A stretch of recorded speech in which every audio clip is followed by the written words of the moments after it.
ఈ ఆస్టియోపోరోసిస్ అనేది ఎముకలు మెత్తబడిపోవటము. అంటే ఓకే. ఎముకలు గుల్లబారిపోవటం అని కూడా అంటూ ఉంటాము.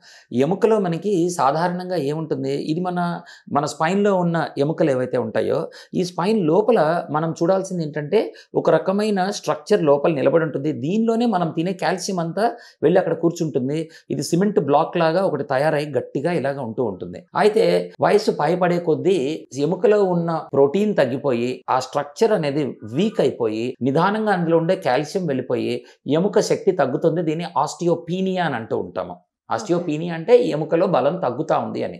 బాగా తగ్గిపోయినప్పుడు ఆస్టియోపోరోసిస్ అని అంటాము. ఇక్కడ మీరు చూసినట్లయితే ఇందులో ఉన్న ఎముక కన్నా దీనిలో స్ట్రెంగ్త్ తగ్గిపోయింది. ఇందులో ఉన్న ప్రెషర్ అనేది పెరుగుతూ ఉన్నప్పుడు ఈ సపోర్ట్ అనేది తగ్గిపోయి లోపల కాల్షియం పోయి, ప్రోటీన్ పోయి, నిదానంగా దాని బరువుకి ఆ ఎముక కుంగిపోతూ ఉంది. దీన్ని ఆస్టియోపోరోసిస్ అని అంటూ ఉంటాము. ఈ ఆస్టియోపోరోసిస్ అనేది జరగటం అనేది చాలా పెద్ద శాపం ఉంటుంది. పెద్దవాళ్ళలో చాలా కామన్ గా జరుగుతూ ఉంటుంది. ఈ ఆస్టియోపోరోసిస్ ఇలా ఎముకలు అయినప్పుడు సడన్ గా కొన్నిసార్లు ఎముకలు అణిగిపోయి, కొన్నిసార్లు మధ్యలో నుంచి అణిగిపోతాయి, కొన్నిసార్లు ముందు నుంచి అణిగిపోతాయి. ఇలా ముందుకి అణిగిపోయేదాన్ని వెడ్జ్ కంప్రెషన్ అని అంటాము. మధ్యలో అణిగిపోతే దీన్ని సెంట్రల్ కంప్రెషన్ అని అంటూ ఉంటాము. ఇటువంటి కంప్రెషన్ ఫ్రాక్చర్స్ అనేవి ఏవైతే జరుగుతూ ఉంటాయో, వీళ్ళకి ఇమీడియట్ గా వాళ్ళు మంచాన పడిపోతారు పెద్దవాళ్ళు. అది జరగటం అనేది చాలా ప్రాబ్లం. ఎందుకంటే వీళ్ళకి మేజర్ ఆపరేషన్ కూడా చేయవలసి రావచ్చు. మళ్ళీ లేపి నిలబెట్టాలి అని అంటే వీళ్ళని